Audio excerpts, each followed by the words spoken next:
And there's my fish and dried fish. Can you see that? Can you see that? Yes, we're having feast later. It's a food feast.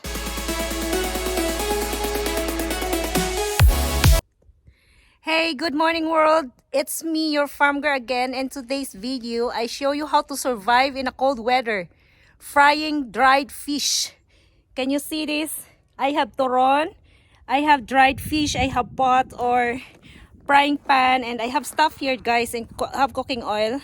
So, let's, what do you call that? Let's fry dried fish and fish inside the garage. So can you see the garage there? See? So show you how to survive without the gas. If you don't have gas or electricity at home here in Canada. So we are here in the garage, guys. The two-car garage. Can you see the big pumpkin still here? And I have woods here. And I have all kind of stuff here. And there's another big pumpkin. And this is my wood stove. I mean, it's what do you call this? Yeah, it's a wood stove. So this is the fire here. Here, look at it. We just open it and put our pot here. I just put the wood on this, guys. So I have kind of stuff here. I have my fish. I have my dried fish. There you go. And I have my plates to put later and the stuff, cooking oil, and I would like to fry the turon later. So yeah, so let's start cooking our dried fish.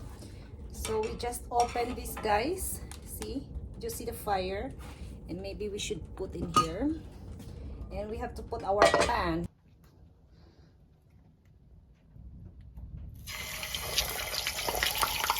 Ooh, it's hot though.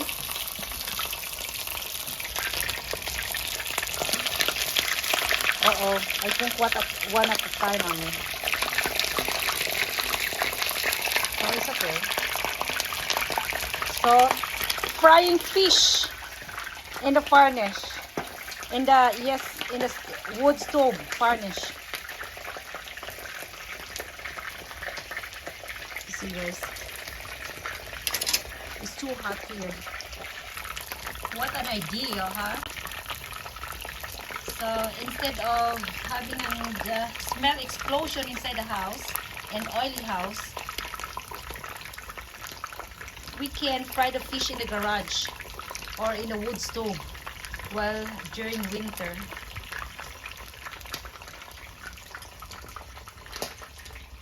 Oh. I just turned over the fish, guys. It's very easy to cook and very fast because the fire is too high and too strong here. So para-paraan lang yan, guys. Para makaluto ng seafoods dito sa Canada.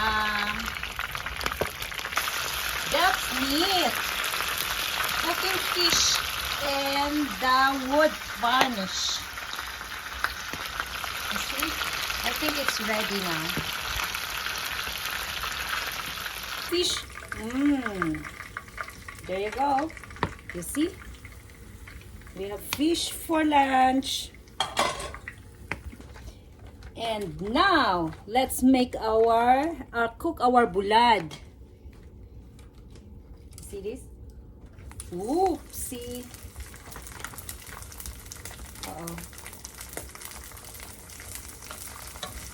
It's very easy to cook, guys. Let's stick together. Yeah. See, it's very easy, very fast because it's very hot. The stove is very hot. I cannot too near with my camera because the stove is very hot. I don't want my phone will explode because of the too hot. See? Para-paraan lang yan. Since it's just a family of fish, we can put together. Yeah, there's a mother, father, baby fish. There you go. And put some more.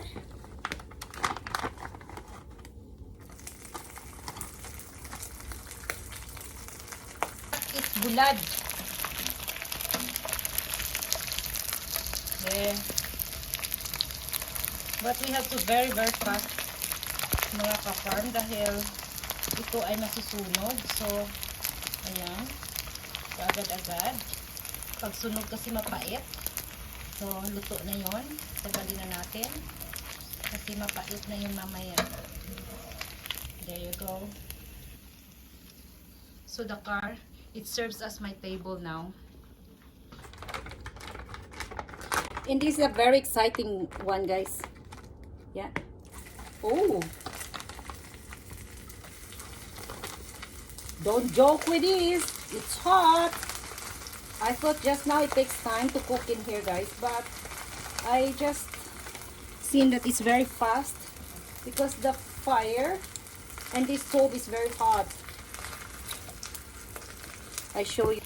Isn't this yummy? Ah. Dito lang yan sa farm ni FarmGirl. So, if you want to come, join with me. If you want to come and eat bulad in winter time and you don't want to stink your house, come and join FarmGirl Canada. Come to the farm. So, guys, I'm done frying the fish and the dried fish. I did not get a video just now because my iPhone is just like that, is dead. Just said that it needs to be cooled down. Temperature is too high, so have to cool down. iPhone have to cool down before you can use it. So that's how. This is how. This is what I cooked today. See, sorry because I have my small. I bring small plate today, so. It's okay, they can squeeze and can put everything. It's yummy, is it? Yeah, I can see that. So, cooking naturally, guys, is really exciting. Cook my turon, but I'm not going to very close with my phone because it's later will dead again. See, this is my turon. Ooh. So I fried my turon here so that I can have my oil in my pot. Ooh. It's better than using the pot, what do you call this? Using the pan, so I use the pot. See, it's turon, but I need to go and have a cooking pardon. Make a more distance from the fire because this stove is extremely hot.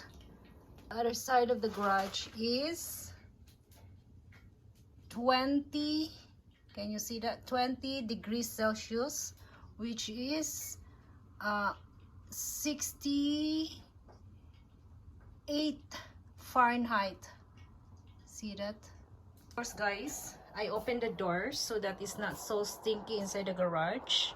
And it's not smelly, and of course here is very cold, so enjoy my farm. Oh yeah, it's all cold and it's better today because it's -19, you see.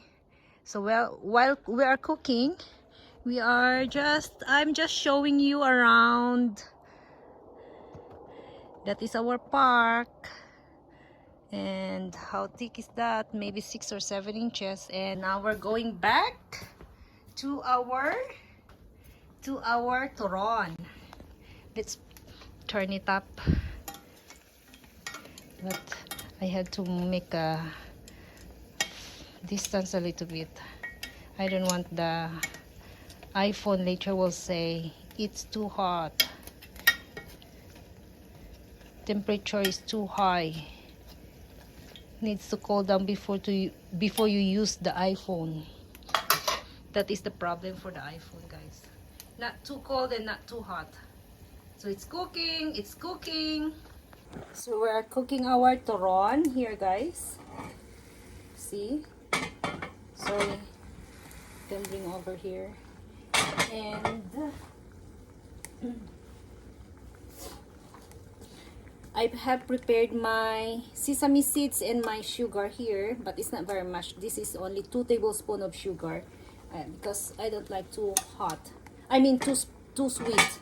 So what I did is just like that, guys. And make it a little bit of caramelized. So I can add my turon already.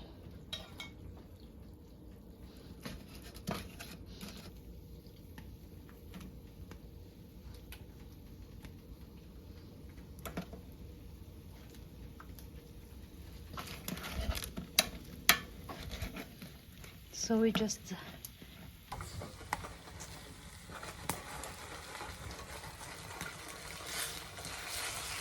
you go. Turon is done.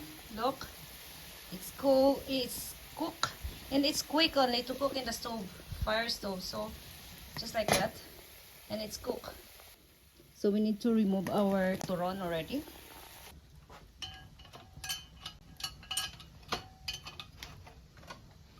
And we have to put back this cover. And yeah, and we have to close this one here. There you go. So thank you, stove. Make me a good meal. So this is the outcome of our cooking and in the stove varnish, wood stove varnish. So this is our fish. It's still warm.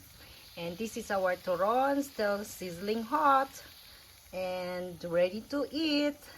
So this is it, guys. Thank you for joining me cooking my dish in the wood stove in the garage, or wood stove varnish in the garage. So let's eat, guys.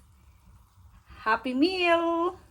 So this is FarmGirl Canada again, and if you're new to my channel, please subscribe FarmGirl Canada, like and share, and press the notification bell so that you are updated for my next uploads.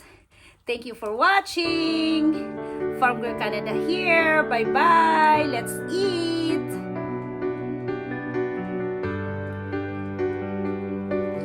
Let's eat. Happy New Year. Happy New Year, everyone.